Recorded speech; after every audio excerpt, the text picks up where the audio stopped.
जय हिंद प्यारे दोस्तों। बहुत बहुत स्वागत है आप सभी का आज की इंपॉर्टेंट वीडियो में।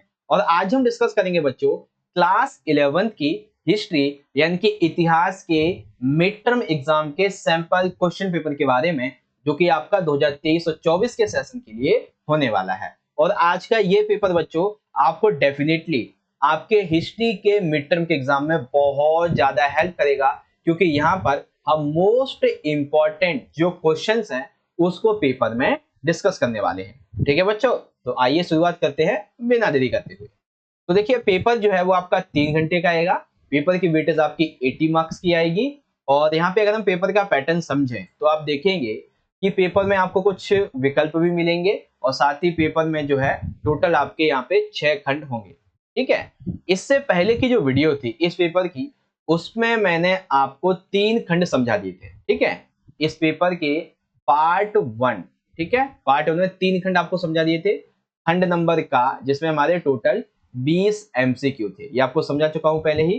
फिर खंड का जिसमें 3 नंबर का एक स्रोत आधारित क्वेश्चन था। फिर खंड का जिसमें 3 नंबर के हमारे ये 4 क्वेश्चन थे। ये पार्ट 1 में समझा दिए। जिन बच्चों ने पार्ट 1 का वीडियो नहीं देखा है, यहाँ पर आई बटन में आपको लिंक मिल जाएगा, यहाँ से देख लेना, या फिर वीडियो के डिस्क्रिप्शन बॉक्स में लिंक मिल जाएगा।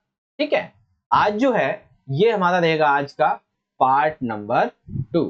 ठीक है, ये हमारा सेकंड पार्ट है जिसमें हम पूरे पेपर को देख लेंगे। खंड घा जिसमें 8 नंबर के 3 क्वेश्चन होंगे हमारे। ठीक है, खंड ना जिसमें 5 नंबर के हमारे 3 क्वेश्चन होंगे। और खंड चा जिसमें 5 नंबर का एक हमारा मैप होगा। ठीक है, इसे आज की इस वीडियो में हम डिस्कस करेंगे। ओके बच्चों, अब जो बच्चे इंग्लिश मीडियम के हैं वो इजीली अपने पेपर के पैटर्न को यहाँ से समझ सकते हैं। सेक्शन ए बी सी, ठीक है, सेक्शन डी ई एफ आ जाता है, ये चीजें कंप्लीट है बच्चों।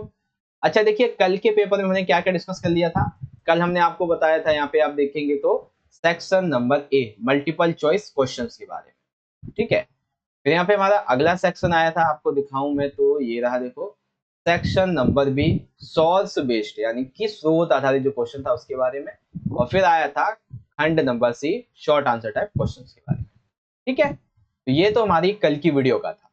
आज जो है वो हमारा खंड नंबर डी से स्टार्ट होगा, जिसमें 8 नंबर के 3 क्वेश्चन हैं और तीनों में ही आपको एक एक चॉइस भी मिलने वाली है। तो आ जाइए शुरुआत करते हैं। देखिए 8 नंबर का एक बहुत ही बड़ा क्वेश्चन है, बहुत ही ज्यादा इंटरेस्टिंग क्वेश्चन है। क्वेश्चन में क्या पूछा गया है, बड़े ध्यान से पढ़िएगा। क्वेश्चन में पूछा गया है कि मंदिर मेसोपोटामिया की संस्कृति के अभिन्न अंग थे, स्पष्ट कीजिए। अर्थात मेसोपोटामिया जो संस्कृति है वहां पे मंदिर की एक बहुत ही अहम विशेषता रही है, ये आपको यहाँ पे समझाना है अच्छे तरीके। तो हम सभी को पता है कि मेसोपोटामिया जो थी वो एक ग्रामीण सभ्यता थी। अब ग्रामीणी क्षेत्रों में जो मंदिर वगैरह होते हैं, देवी देवता होते हैं, उनको बहुत ही ज्यादा अहम माना जाता है। तो इसीलिए मंदिर मेसोपोटामिया की संस्कृति के अभिन्न अंग थे। देखिए कैसे बताते हैं। तो आंसर के लिए पहले तो आप एक लाइन लिख देंगे कि मंदिर मेसोपोटामिया की संस्कृति के अभिन्न अंग थे। पहला पॉइंट आप लिखेंगे कि लगभग 5000 ईसा पूर्व में दक्षिणी मेसोपोटामिया में बस्तियों का धीरे धीरे विकास होने लगा। और इन्हीं बस्तियों में देखा गया कि प्राचीन जो शहर थे वो मंदिर के चारों ओर विकसित हुए। अर्थात देखिए कोई भी अगर शहर बसता है तो वो किसी मार्केट वगैरह को देख के बसता है, या फिर किसी परिवहन वगैरह या फिर बाकी जो अदर फैसिलिटीज है उसको देख के बसता है। लेकिन दक्षिणी मेसोपोटामिया जो था, यहाँ पे जो शहर थे वो मंदिर की ओर विकसित हो रहे थे। तो इससे पता चलता है कि मंदिर बहुत ही ज्यादा अहम रहे थे। ठीक है, यहाँ पे सबसे पहला जो एक ज्ञात मंदिर है, अर्थात ऐसा मंदिर जिसके बारे में हमारे पास जानकारी है, वो एक छोटा सा देवालय था। ठीक है, देवालय यानी कि जहाँ पे बस एक मैन मूर्ति रखी होती है, उसकी बात हो रही है, जो कि कच्ची ईंटों से बना हुआ था। अब यहाँ पे जो मंदिर थे वो विभिन्न प्रकार के देवी देवताओं के निवास स्थान थे। कौन से? जो शहरों के आसपास थे। ठीक है ना, जैसे कि उद जो थे ये चंद्र देवता थे। ठीक है, और इनाना जो थी ये प्रेम व युद्ध की देवी थी। तो मंदिर जो थे वो देवी देवताओं के घर माने जाते थे उस समय। ठीक है, कुछ प्रारंभिक साधारण मंदिर घरों जैसे ही होते थे, नॉर्मली पहले जैसे घर होते थे ना, वैसे ही मंदिर भी मेसोपोटामिया में पाए गए थे। ठीक है, क्योंकि मंदिर भी किसी देवता का ही घर होते थे, तो इसीलिए थोड़ा सा वैसा ही बनाया जाता था। ओके, देवता जो हुआ करते थे ये पूजा का केंद्र बिंदु होते थे। ठीक है, साथ ही साथ यहाँ के जो लोग थे, मेसोपोटामिया के लोग, दक्षिणी मेसोपोटामिया के लोग, ये देवी देवताओं के लिए अपने घरों से अन्न, दही, मछली वगैरह जो थे वो भेंट स्वरूप या फिर कह सकते हैं उपहार स्वरूप या फिर अपनी दक्षिणा वगैरह इस स्वरूप वहां पे लाया करते थे। ठीक है। आराध्य देव सैद्धांतिक रूप से खेतों के, मत्स्य क्षेत्र, स्थानीय लोगों की पशुधन का स्वामी माना जाता था। जैसे अभी हमने देखा था, किसी एरिया के मान लेते हैं अगर आराध्य देव चंद्र देवता है या फिर आराध्य जो देवी है वो इनाना देवी है। ठीक है। तो ये जो थी ये उन लोगों की, खेतों की, मत्स्य क्षेत्रों के, स्थानीय लोगों की पशुधन की स्वामी या फिर स्वामिनी मानी जाती थी। ठीक है। जैसे ही फसल वगैरह कटती थी तो समय आने पर उपज को उपज से उत्पादित जो वस्तुएं होती थी, इनके बदले में इनकी जो बदलने की प्रक्रिया होती थी मंदिरों में की जाती थी। पहले देखो हम सभी को पता है लोगों के पास ज्यादा जमीन होती नहीं थी, तो लोग जो थे वो दूसरे की जमीन पे खेती करते थे। अब दूसरे की जमीन पे खेती करेंगे तो थोड़ा बहुत अनाज तो जो मालिक है जमीन का उसे भी देना होगा। तो ये प्रक्रिया जो थी वो मंदिर में ही होती थी।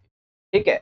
फिर धीरे धीरे के लिए मंदिर में जो थे वो एक नहीं, दो नहीं, बल्कि सैकड़ों जो काम थे वो यहाँ पे तेजी से बढ़ने लगे। ठीक है। और इस समय मंदिर न केवल धार्मिक केंद्र अपितु आर्थिक क्रियाओं से भी जुड़े हुए माने जाने लगे थे। और धीरे धीरे करके जो मंदिर थे वो मेसोपोटामिया संस्कृति के ऐसे अंग बन गए जिससे कि उसे अलग करना नामुमकिन था। ठीक है बच्चों। तो मंदिर मेसोपोटामिया की संस्कृति के अभिन्न अंग कैसे बनते हैं, आई होप आपको ये चीज समझ में आ गई होगी। ठीक है बच्चों। चलिए दूसरे क्वेश्चन को देख लेते हैं। दूसरा क्वेश्चन यहाँ पे दिया है जो उर नगर है इसके बारे में। क्या क्वेश्चन है, मेसोपोटामिया के उर नगर की विशेषताएं तथा घरों के बारे में फैले अंधविश्वासों का वर्णन कीजिए। अर्थात उर नगर की जो विशेषता है, 6 नंबर में आपकी विशेषताएं हैं और 2 नंबर में घरों में फैले जो अंधविश्वास हैं ये आपको बताने। आ जाइए, चलिए देखते हैं आंसर कैसे लिखेंगे। तो मेसोपोटामिया का जो प्राचीनतम नगर है उर नगर, इसकी बात करते हैं। उर नगर की सबसे पहली जो खुदाई थी वो 1930 में एकदम अच्छी तरह से की गई थी। ठीक है। अब जब खुदाई की गई तो यहाँ पे ये देखा गया कि उर नगर में ना जो नगर नियोजन पद्धति है इसका अभाव है। अर्थात यहाँ पे जो घर वगैरह बनाए गए हैं वो प्लानिंग करके नहीं बनाए गए, वो कभी भी कैसे भी बना दिए गए थे। ठीक है। कोई एक प्लान नहीं किया गया था कि ऐसे बनाया जाएगा या फिर ये चीजें इसमें होनी चाहिए थी। उस नगर में बहुत ही ज्यादा पतली और घुमावदार गलियां होती थी। अर्थात छोटी छोटी गलियां, जैसे आपने देखा होगा ना कि दिल्ली वगैरह में बहुत सारे ऐसे एरिया होते हैं जहाँ पे गलियां ऐसी होती हैं, एक एक कदम पर गली होती है, टेढ़ी मेढ़ी गलियां होती है, घुमावदार होती है, तो कोई भूल जाता है उस चीज को। ठीक है ना। तो ये बहुत ही बड़ी कमी यहाँ की थी। साथ ही साथ यहाँ के जो घर थे वो एक जैसे नहीं थे, जिसकी वजह से क्या होता था, अगर घरों में अनाज के बोरे लेके जाने हैं, ईंधन के गट्ठे वगैरह लेके जाने हैं तो ये किसी बैलगाड़ी वगैरह से नहीं ले जा पाते थे। ये जो सारी चीजें थी वो गधे पर लाद के ले जाए जाते थे। ठीक है। उसके बाद में जो घर हुआ करते थे इनसे जल निकासी की व्यवस्था नहीं थी, तो इसीलिए देखा जाता था सड़कों में या फिर घरों के बाहर आसपास में बहुत ही ज्यादा कीचड़ वगैरह रहता था। ठीक है। और जल निकासी के लिए नालियां भी बहुत ही कम थी। सड़कों के किनारे ना होकर ये घरों के भीतर पाई जाती थी। नालियां जो थी, अभी आमतौर पे हम क्या देखते हैं, नाले नाले वगैरह हमारे घर से बाहर होते हैं, लेकिन मेसोपोटामिया में जो उर नगर है वहां पे ये अंदर ही होते थे। ठीक है ना। उसके बाद घरों की छत का ढलान होना, जिससे वर्षा का पानी नालियों के माध्यम से हौजों में लाया जाता था, जिससे बाहर गली में कीचड़ ना हो। ये बहुत अच्छी बात थी वहां की कि घरों की जो छत थी वो इस तरीके से बनी हुई थी ताकि जो छत का पानी है वो सड़क पे ना जाए, वो सीधा घर के अंदर जो नाली बनी है ना उसमें जाए, और जब नाली का पानी जाएगा तो वो सीधा हौज में जाके मिलेगा, जिससे कि सड़क पे कीचड़ नहीं होगा। ठीक है। साथ ही साथ कूड़ा करकट जो था लोग इसको गलियों में डाल दिया करते थे, जिससे कि कुछ समय के पश्चात घर की दहलीज को ऊंचा उठाना पड़ जाता था। आपने देखा होगा आजकल के टाइम पे कि गवर्नमेंट वगैरह जो है वो किसी भी रोड को कभी भी 1 इंच या 2 इंच ऊंचा करवा देती है। ठीक है। तो ऐसा ही उस समय भी था कि कूड़ा करकट जो था वो लोग गलियों में डाल देते थे। अब गली से कूड़ा करकट उठा के तो लेके जाएगा नहीं, जैसे हमारे घर में अभी के टाइम पे कूड़ा उठाने वाले आते हैं वो लेके चले जाते हैं, कूड़े का पहाड़ वगैरह बना देते हैं दूसरी जगह पे जाके। तो पहले ऐसी व्यवस्था नहीं थी उस नगर में, तो इसीलिए घर को जो है वो हमेशा ऊंचा बनाना पड़ता था। ठीक है। जिससे कि गंदगी घर में ना जाए। ठीक है बच्चों। अब यहाँ पे जो हमारा 2 नंबर का अगला क्वेश्चन था, अच्छा वो तो अभी आगे आएगा। परिवारों में गोपनीयता, अर्थात जो उन नगर में घर थे, इन घरों में कमरों में खिड़कियां नहीं हुआ करती थी, अभाव था खिड़कियों। ठीक है, क्यों भाई? क्योंकि ये अपनी प्राइवेसी को बहुत ज्यादा इंपॉर्टेंस देते थे। साथ ही साथ जो मेसोपोटामिया के घर थे, इनमें जो रोशनी थी वो केवल और केवल जो बाहर के दरवाजे थे इन्हीं से आती थी। ठीक है, अब देखिए 2 नंबर में जो हमारा पार्ट था कि घरों के बारे में शकुन अपशकुन संबंधी बातें, यानी कि अंधविश्वास क्या थे। तो अंधविश्वास ये था, पहला ये कि अगर घर की दहलीज जो है वो ऊंची उठी होगी, यानी कि आपके घर का जो मेन दरवाजा है, जैसे मेन एंट्री होती है, अगर वो ऊंचा उठा हुआ है तो वह धन लाएगा। दूसरा अंधविश्वास ये था कि यदि सामने का दरवाजा अगर किसी दूसरे के घर की ओर ना खुले तो सौभाग्य प्रदान करता है। अर्थात जैसे आपका घर है, जैसे आप अपना दरवाजा खोलें तो आपका दरवाजा जो आपके सामने जो व्यक्ति रहता है उसके दरवाजे के सामने ना खुले। अगर सामने नहीं खुलता है तो ये बहुत ही अच्छी बात है, लेकिन अगर ऐसे खुलता है तो ये मतलब असौभाग्य की बात है। ठीक है, वहीं यदि घर का लकड़ी का मुख्य दरवाजा बाहर की ओर खुले तो पत्नी पति के लिए यंत्रण का कार्य बनती थी। अर्थात जो कई उस समय देखिए क्या होता था कि दरवाजे वगैरह लकड़ी के होते थे, तो ये कहा गया उस नगर में कि यदि जो घर का मेन दरवाजा है लकड़ी वाला, ये अगर बाहर की ओर खुलता है, जैसे हम दरवाजा खोलते तो कमरे के अंदर की तरफ और कमरे के बाहर की तरफ खुलता है ना, तो वैसे ही अगर ये बाहर की ओर खुलेगा तो पत्नी पति के लिए एक बहुत ही बड़ा कारण बनेगी, दुख का कारण बनेगी। ये विश्वास, अंधविश्वास यहाँ पे फैले हुए थे। ठीक है ना बच्चों, सिंपल सिंपल सा कॉन्सेप्ट है। आई होप आपको पहला वाला जो क्वेश्चन है ये समझ में आ गया होगा। ठीक है, तो क्वेश्चन नंबर 26 आई होप आप समझ गए होंगे। अब जो बच्चे इंग्लिश मीडियम के हैं वो यहाँ से देख सकते हैं, temples were an internal part of Mesopotamian culture explain. हाँ थे भाई, कैसे थे? उसके बाद में describe the features of the city of Ur in Mesopotamia and the superstition spread about the houses, यानी कि क्या क्या विश्वास थे। तो पहले देख लीजिए कि temples were an internal part of Mesopotamian culture, इसके बाद में पहले 3 ये पॉइंट, 3 ये पॉइंट और कुछ यहाँ पे नीचे आ जाते हैं ये वाले। ठीक है, उसके बाद में उर नगर की विशेषताएं जो आती हैं वो यहाँ से आ जाएंगी। Oldest city in Mesopotamia the city of उर, उर नगर के बारे में बात आएगी, तो यहाँ से लेके और यहाँ तक आप देखें। ठीक है, फिर ये देखेंगे कि things related to omens and bad omens about houses, ये चीजें यहाँ पे दी गई है। ओके बच्चों, ओके, तो अब हमारा अगला जो क्वेश्चन है, क्वेश्चन नंबर 27, बहुत ही ज्यादा इंपॉर्टेंट है बच्चों, और ये प्रश्न बहुत बार आया है। देखिए क्या दिया गया है, नाइट वर्ग के उदय की पृष्ठभूमि समझाइए तथा नाइट्स की विशेषताएं लिखिए। अर्थात आपको ये बताना है कि जो नाइट वर्ग था ये आखिर उदय कैसे हुआ, और जब ये बन जाता है तो क्या क्या इसकी विशेषताएं सामने आती हैं वो बताइए। तो आंसर लिखेंगे इस तरीके से, लगभग 9वीं शताब्दी में क्या होता था कि जो युद्ध थे वो नॉर्मली होते रहते थे, और खास करके ये युद्ध राजा और लॉर्ड, ठीक है ना, इनके लिए हुआ करते थे। अब जब युद्ध हो रहे थे तो सिंपल सी बात है भाई, एक ऐसे नए वर्ग की आवश्यकता हुई। कैसे वर्ग की आवश्यकता? जो बहुत ही अच्छे कुशल घुड़सवार हो, जो लॉर्ड के लिए युद्ध लड़े, तो इसीलिए नाइट वर्ग को बढ़ावा मिला। अब बात करते हैं कि नाइट वर्ग जो है आखिर इसकी क्या क्या विशेषता है। तो पहली विशेषता ये है कि जिस प्रकार के लॉर्ड जो राजा से संबंधित थे उसी प्रकार से नाइट्स भी लॉर्ड से संबंधित थे। अब कैसे कह सकते हो? हम ऐसे कह सकते हैं कि लॉर्ड जो थे ये नाइट को एक भूमि का छोटा सा टुकड़ा देते थे जिसे फीफ कहा जाता था। बदले में जो नाइट थे वो लॉर्ड को रक्षा करने का वचन देते थे। ठीक है, अब ये जो नाइट को जमीन का टुकड़ा मिलता था, जमीन मिलती थी फीफ, ये अपने संतान को उत्तराधिकारी के रूप में दे सकते। और ये जो फीफ था ये 1000 से 2000 एकड़ या फिर उससे अधिक में फैली हुई हो सकती थी। अब इस जमीन पर जो नाइट था और उसका परिवार था उसके लिए एक पंचक्की, एक मध्य संपीडक, और उसके बाद उसके परिवार के लिए चर्च, और उस पर ये निर्भर व्यक्तियों के रहने की व्यवस्था इन सभी में शामिल होती। ठीक है, और बदले में नाइट क्या करता था? बदले में नाइट लॉर्ड को एक निश्चित रकम देता था और वह युद्ध में उसकी तरफ से युद्ध लड़ने का वचन दिया करता। ये विशेषता है। ठीक है, नाइट जो थे वो अपनी सैन्य एकता को बनाए रखने के लिए प्रतिदिन अपना समय बाढ़ बनाने में यानी कि घेराबंदी करने में, होता ना कि युद्ध अभ्यास करना, ये करते थे। पुतलों से रणकौशल करते थे, अपने बचाव का अभ्यास करते थे, इसी में अपना जो सारा का सारा टाइम था वो निकाल देते थे। ठीक है।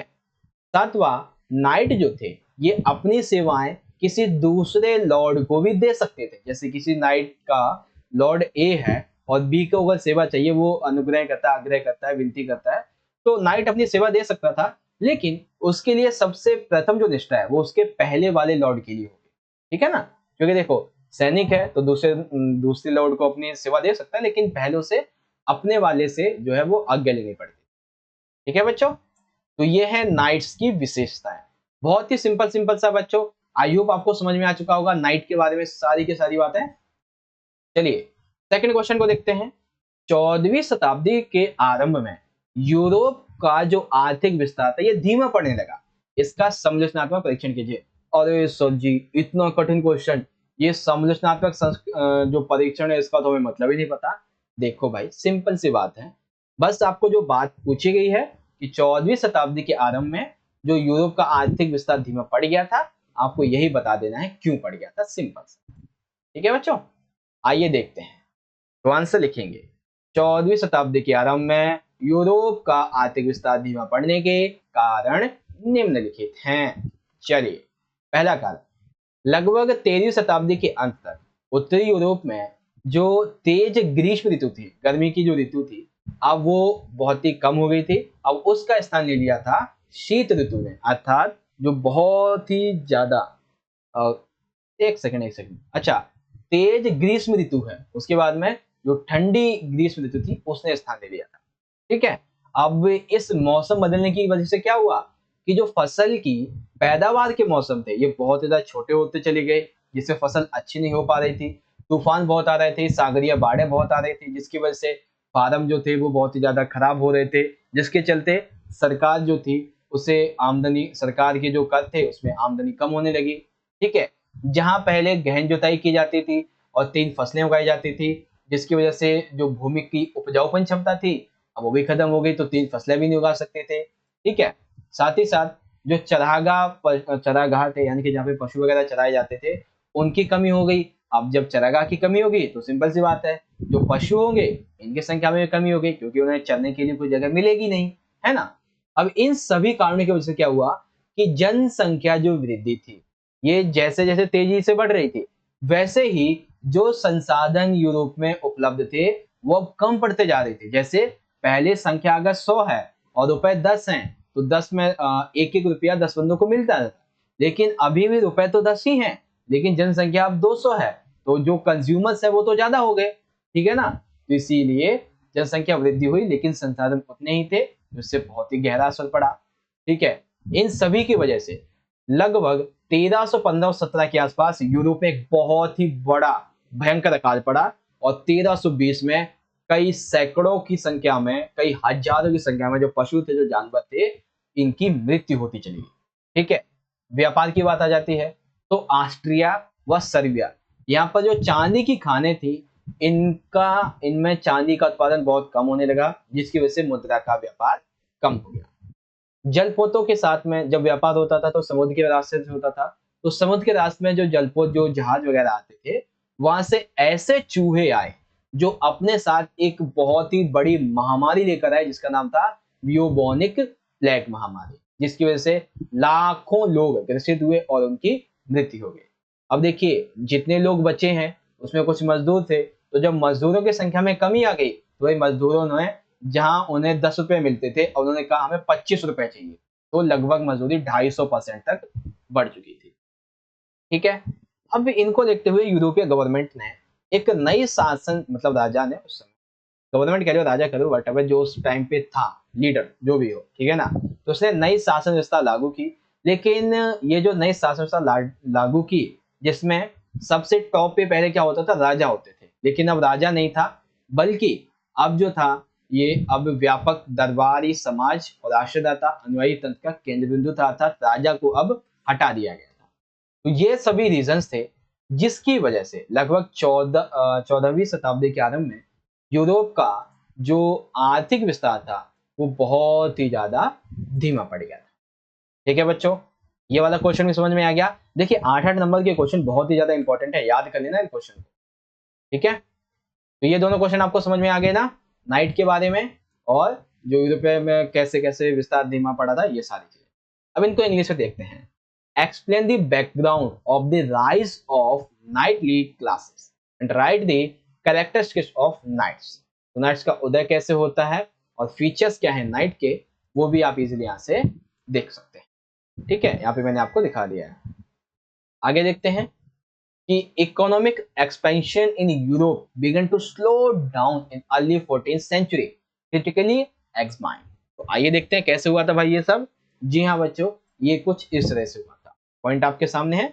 इंग्लिश मीडियम के जो बच्चे हैं वो अपने पेपर को वीडियो को पॉज करके पढ़ लीजिए, बाकी मैंने आपको तो बता ही दिया हिंदी। ठीक है, चलिए 8 नंबर का हमारा अगला क्वेश्चन आता है, क्वेश्चन नंबर 28। एक चीज मैं आपको बता दूं, मैंने यहाँ पर जो है वो अथवा लिया नहीं है, लेकिन आप टेंशन मत लेना, आपको अथवा मिलेगा, तीनों क्वेश्चन में मिलेगा। मैंने नहीं लिया है क्योंकि क्वेश्चन ना फिर ज्यादा हो जाते हैं। ठीक है, तो क्वेश्चन क्या है, क्वेश्चन ये है कि चंगेज खान कौन था। चंगेज खान और मंगोलों का विश्व इतिहास में क्या स्थान है, अर्थात चंगेज खान है कौन, चंगेज खान का और जो मंगोल हैं इनका वर्ल्ड हिस्ट्री में क्या स्थान है, ये आपको समझना है। तो आइए देखते हैं। देखो भाई, चंगेज खान कौन है इसके बारे में पहले पढ़ते हैं। चंगेज खान का जन्म लगभग 1162 ईस्वी में जो आधुनिक मंगोलिया है, इस समय वहां पे जो ओनो नदी है इसके निकट हुआ था। और सबसे पहले चंगेज खान का जो प्रारंभिक नाम है वो तेमुजिन था। चंगेज खान के पिता का नाम येसुजी था, जो कि कियात कबीले के एक मुखिया थे, और उन बचपन में ही उनके पिता जो थे इनकी हत्या कर दी गई। 1206 ईस्वी में शक्तिशाली जमुका और जो नेमन लोग थे, नेमन लोगों को निर्णायक रूप से पराजित किया। किसने, तेमुजिन ने। उसके बाद में तेमुजिन अर्थात चंगेज खान स्टेपी क्षेत्र की राजनीति में एक सबसे प्रभावशाली व्यक्ति के रूप में उभरा, और यही कारण है कि चंगेज खान को समुद्री खान और सार्वभौमिक शासक की उपाधि दी गई थी, इसीलिए मंगोलों का महानायक इसे घोषित किया गया। ठीक है, ये चंगेज खान के जन्म की हिस्ट्री है, और सिर्फ समुद्री खान की उपाधि दी जाती है, उसका इतिहास है। ठीक है, अब बारी आती है कि आखिर वर्ल्ड हिस्ट्री में इनका स्थान क्या है। तो आइए देखते हैं। तो आंसर देखेंगे, ये 7 पॉइंट है इसके। पहला पॉइंट क्या है कि मंगोलों के लिए चंगेज खान एक महान शासक रहे थे। चंगेज खान ने मंगोलों को संगठित किया था, साथ ही साथ मंगोलों की लंबे समय से चल रही जो कबीलाई लड़ाइयां थी उनसे इसको आजाद कराया। चीनियों के द्वारा मंगोलों पर जो आक्रमण किए जा रहे थे, चीनियों के द्वारा जो मंगोलों का शोषण किया जा रहा था, उससे मुक्ति दिलवाई। साथ ही साथ चंगेज खान ने उन्हें और समृद्ध बनाया, और इस साम्राज्य को केवल अपने महाद्वीप तक नहीं बल्कि अन्य महाद्वीपों तक भी फैलाया। साथ ही साथ चंगेज खान ने मंगोलों के लिए व्यापार के और भी बहुत सारे रास्ते खोले, बाजार को पुनर्स्थापित किया, जिनसे वेनिस के मार्को पोलो की तरह जो बड़े बड़े यात्री थे वो यहाँ तक पहुंचे। इसका शासन बहुजातीय, बहुभाषी, बहुधार्मिक था, अर्थात अलग अलग जाति की, अलग अलग भाषा को बोलने वाले, अलग अलग धर्म के लोग इसके शासन में भाग लेते थे। आज वर्तमान में मंगोलिया एक स्वतंत्र राष्ट्र है, और चंगेज खान एक महान राष्ट्र नायक के रूप में तथा एक आराध्य व्यक्ति के रूप में यहाँ पे आज भी माने जाते हैं। ठीक है बच्चों, सिंपल सा क्वेश्चन है आपका ये वाला, और आशा करता हूं कि आपको ये क्वेश्चन समझ में आ गया हो। ओके बच्चों, चलिए अब जो बच्चे इंग्लिश मीडियम के हैं वो यहाँ से देख लेंगे। Who was Genghis Khan and what is the place of Genghis Khan and Mongols in world history, या फिर व्हाट इज द इंपॉर्टेंस भी कह सकते हैं। ठीक है, तो इंट्रोडक्शन ऑफ चंगेज खान, ये 2 लाइन में इंट्रोडक्शन है, और यहाँ पे समुद्री खान की उपाधि के बारे में इतिहास। फिर आगे आ जाता है आपका यहाँ पे जो पॉइंट है, द प्लेस, एक सेकेंड, हाँ, द प्लेस ऑफ या फिर the importance of Genghis Khan and Mongols in world history is as follows. क्या है, ये रहा आपका पूरा का पूरा कंप्लीट आंसर। ठीक है बच्चों, चलिए अब यहाँ पे हमारा जो है ये आ जाता है सेक्शन नंबर ई। सेक्शन नंबर ई में 5 नंबर के 3 हमारे यहाँ पे होने वाले। तो आ जाइए, एक एक करके क्वेश्चन को हम शुरू करते हैं। क्वेश्चन नंबर देखिए हमारा 29 क्या कहता है कि निम्नलिखित स्रोत को ध्यान से पढ़िए और नीचे दिए गए प्रश्नों का उत्तर दीजिए। चलिए देखते हैं क्या दिया गया है हमें। तो हमारे सामने जो है ये एक स्रोत दिया गया है, इसे पढ़ना है फिर आंसर पढ़ते हैं। चलो, ये दिया गया वारका शीर्ष के बारे में। लिखा है 3000 ईसा पूर्व उरुक नगर में स्त्री का यह सिर एक सफेद संगमरमर को तराश कर बनाया गया था। इसकी आंखों और भौहें में क्रमशः नीले लाजवद तथा सफेद शीपी और काले डामर की जड़ाई की गई होगी। सिर के ऊपर एक खांचा बना हुआ है, ये खांचा बना हुआ है जो शायद गहना पहनने के लिए बनाया गया था। यह मूर्ति कला का एक विश्व प्रसिद्ध नमूना है। इसके मुख, ठोड़ी और गालों की सुकोमल सुंदर बनावट के लिए इनकी प्रशंसा की जाती है। एक ऐसे कठोर पत्थर में तराशा गया है जिसे काफी अधिक दूरी से लाना पड़ता होगा। पत्थर लाने से लेकर इस मूर्ति के निर्माण में और किन विशेषज्ञों का योगदान रहा है उनकी सूची बनाइए। तो आइए एक एक करके अब हम इसके आंसर को समझें। देखिए पहला क्वेश्चन क्या दिया गया है। पहला क्वेश्चन हमारा जो है यहाँ पे ये है कि नगर में स्त्री का यह शिव सफेद संगमरमर का तराश कब बनाया गया था। तो आंसर है 3000 ईसा पूर्व। उपरोक्त चित्र की आपको कोई दो विशेषताएं लिखनी। तो उपरोक्त चित्र की दो नहीं, हम कई विशेषता लिख देंगे। 3000 ईसा पूर्व उरुक नगर में स्त्री का सिर एक सफेद संगमरमर को तराश के बनाया गया था, जिसमें से 3 विशेषताओं में इसकी सबसे पहली विशेषता वो ये है कि इसकी आंखें और भौहें में क्रमशः नीले लाजवद और जो सफेद सीपी और काले डामर की जड़ाई थी वो की गई थी। सिर के ऊपर एक खांचा बना हुआ है जो शायद गहना पहनने के लिए बनाया गया होगा, और यह मूर्ति कला का एक विश्व प्रसिद्ध नमूना है। इसके मुख, ठोड़ी, गालों की सुकोमल सुंदरता ही इसकी प्रशंसा का कारण बनती है। ठीक है, ओके। उसके बाद में यहाँ पे आता है तीसरा वाला क्वेश्चन। तीसरा वाला ये है कि मेसोपोटामिया के शहरी क्रियाकलाप गांवों से जुड़े हुए थे, स्पष्ट कीजिए। ये आपका 2 नंबर का एक अलग क्वेश्चन है, इससे स्रोत से अलग पूछा गया है। क्या आंसर है? क्वेश्चन क्या? क्वेश्चन ये है कि नगरों, एक सेकेंड, सॉरी ये हटा दीजिए। जो नगर के लोग थे ये भाई आत्मनिर्भर नहीं थे, ठीक है, और उन्हें नगर या फिर गांव के अन्य लोगों के द्वारा उत्पादित जो वस्तुएं थी उन पर ये आश्रित होते थे, उनकी सेवाओं पर आश्रित, ठीक है। इसीलिए नगर के लोगों में और गांव के लोगों में आपस में लेन देन होता रहता था। कुछ सेवाएं गांव के लोग उन्हें देते थे जिसके बदले में मुद्रा उन्हें मिल जाती थी, ठीक है। समझिए अच्छे तरीके से। तो ये है हमारा वारका शीर्ष के बारे में क्वेश्चन सारे के सारे। अब इसी को इंग्लिश देख लीजिए। द वार का हेड, द वार का हेड, ये है, आप इसे पढ़ सकते हैं इजी। ओके, आंसर की अगर हम बात करें तो क्वेश्चन आंसर यहाँ पे देख सकते हैं कि when was the head of women craved out of white marble in the city in 3000 BC। Right the two features of the above picture. तो ये दो की जगह हमने 4 यहाँ पे लिख दिए हैं, ठीक है। उसके बाद तीसरी, village people are also involve in the urban activities explain. तो ये है आपका आंसर, लिख देंगे। अब चलते हैं आगे। आगे दिया गया है हमारा क्वेश्चन नंबर 30। इस क्वेश्चन नंबर 30 को समझने के लिए हमें इसको पहले पढ़ना पड़ेगा, फिर हम आगे बढ़ेंगे। तो पढ़ने के लिए आप देख सकते हैं जो हमारा पॉइंट है वो है दासों के प्रति व्यवहार। क्या पॉइंट है? दासों के प्रति व्यवहार। कुछ ही समय बाद शहर के शासक लूशियस पेडिनियस सेकेंडस का उसके एक दास ने कत्ल कर दिया। कत्ल के पश्चात पुराने रिवाज के अनुसार आवश्यक था कि एक ही छत के नीचे रहने वाले प्रत्येक दास दासी को फांसी दे दी जाए, परंतु बहुत से निष्ठ लोगों को बचाने के लिए भीड़ एकत्र हो गई और दंगे शुरू हो गए। सेनेट भवन को घेर लिया गया। हालांकि सेनेट भवन में अतिरिक्त कठोरता का विरोध किया जा रहा था, परंतु अधिकांश सदस्यों ने परिवर्तन किए जाने का विरोध किया। जो सेनेटर फांसी देने के पक्ष में थे उनकी बात मानी गई, परंतु पत्थर और जलती हुई मशालें लिए भारी भीड़ ने इस आदेश को कार्यरत किए जाने से रोका।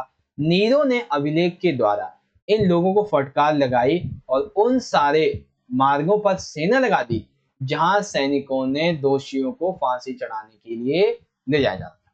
सिंपल, आइए क्वेश्चन आंसर देख लेते हैं। पहला क्वेश्चन क्या है कि दास प्रजनन से क्या अभिप्राय है। एक सेकेंड, दास प्रजनन से, ओहो, अच्छा यहाँ पे एक चीज जो है वो मिस्टेक हुई है और एक चीज बहुत अच्छी हुई है। मिस्टेक क्या हुई है बच्चों, वो ये हुई है कि यहाँ पे जो क्वेश्चन है वो हमने ये सोच के नहीं लिए, बल्कि यहाँ पे हमने क्वेश्चन इस चैप्टर के लिए लिए हैं जो कि आपको बहुत ज्यादा हेल्प करेंगे आपके पेपर में। ठीक है, जैसे दास प्रजनन क्या होता है। तो दास प्रजनन ये एक ऐसी प्रक्रिया थी जिसमें गुलामों की संख्या बढ़ाने के लिए, ये एक ऐसी प्रथा थी जिसके अंतर्गत दासियों को उनके मर्दों के साथ में अधिक से अधिक बच्चे पैदा करने के लिए प्रोत्साहित किया जाता था तथा उनके बच्चे भी आगे चलकर दास ही बनेंगे। इसी को दास प्रजनन बोला जाता है। दूसरा क्वेश्चन है, रोमन साम्राज्य में श्रमिकों की स्थिति के बारे में दो बिंदु लिखिए। पहला बिंदु क्या है कि रोम की अर्थव्यवस्था में अधिक श्रम दासों के द्वारा ही किया जाता था, इसीलिए श्रमिक के रूप में दासों की इंपॉर्टेंस ज्यादा थी। दासों को हमेशा से पूंजी निवेश की दृष्टि से देखा जाता था तथा ये सभी हिसाब किताब पर आधारित थे।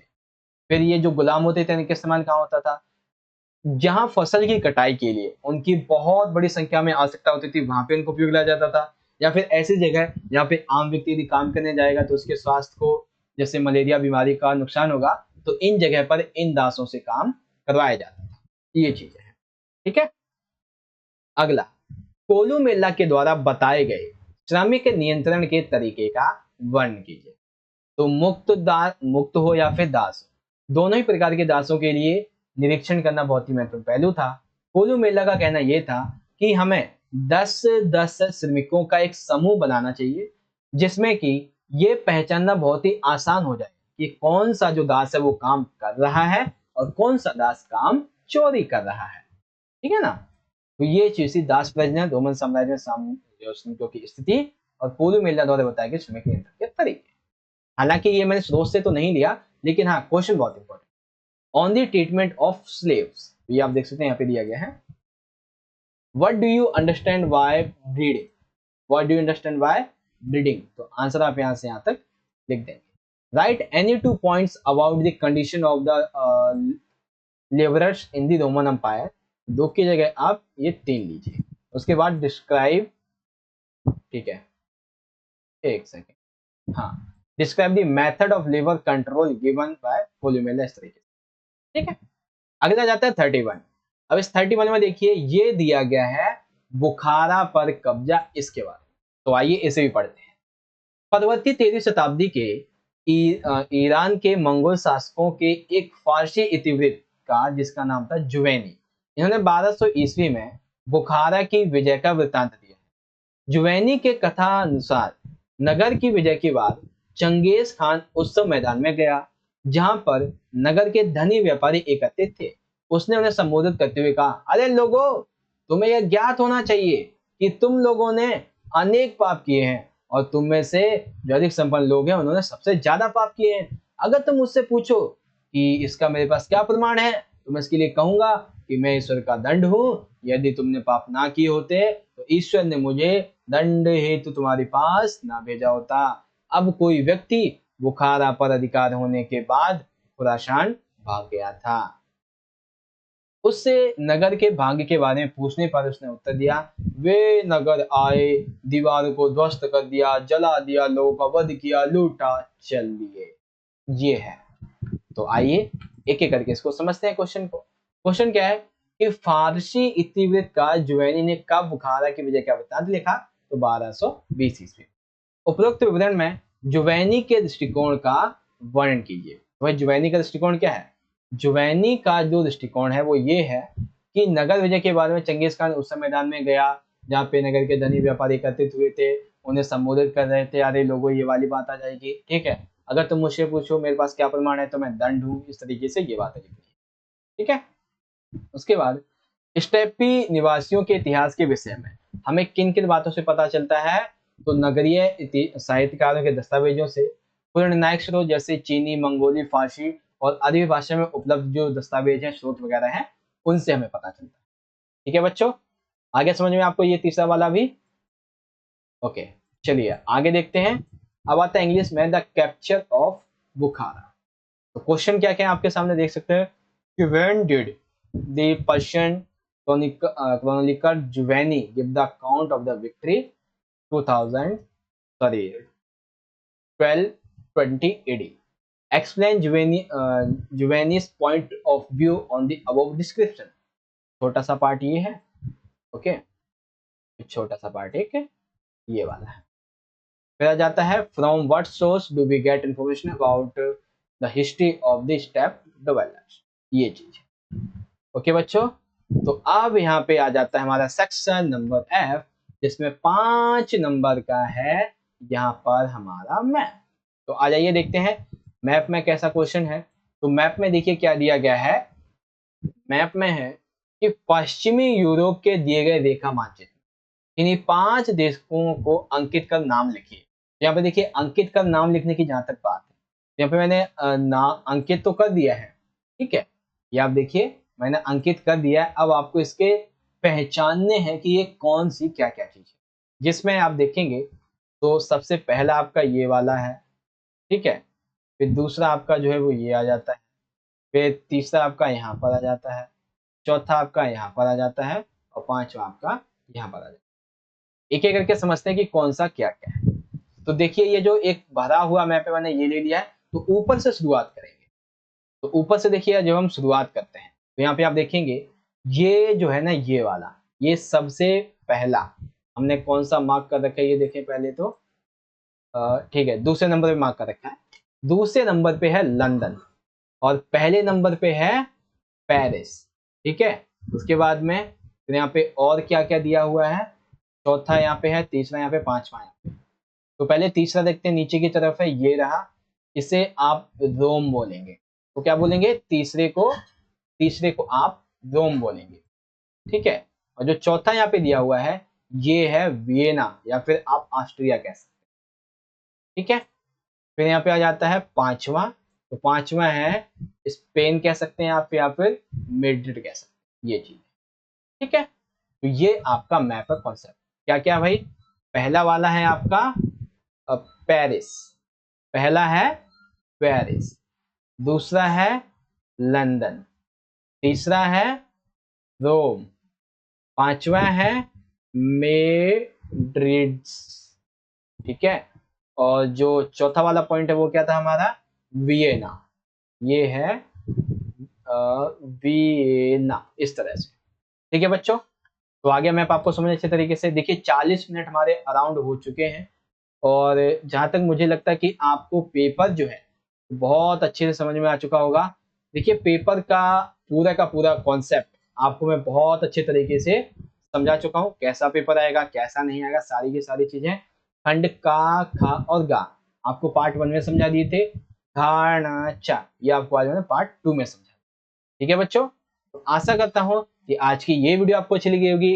वीडियो अच्छी लगी है बच्चों तो ज्यादा से ज्यादा आज की इस वीडियो को जरूर से लाइक करें, क्योंकि आपका एक लाइक हमारे लिए बहुत ज्यादा मोटिवेशन का काम करता है। तो लाइक जरूर कीजिएगा और अपने सभी क्लासमेट्स के साथ में इस वीडियो को जरूर शेयर करें। और हाँ, कमेंट बॉक्स में आप मुझे अपनी राय देके जरूर जाइएगा कि जो समझाया मैंने वो आपको समझ में आया या नहीं, कोई आपका फीडबैक है तो बताइएगा।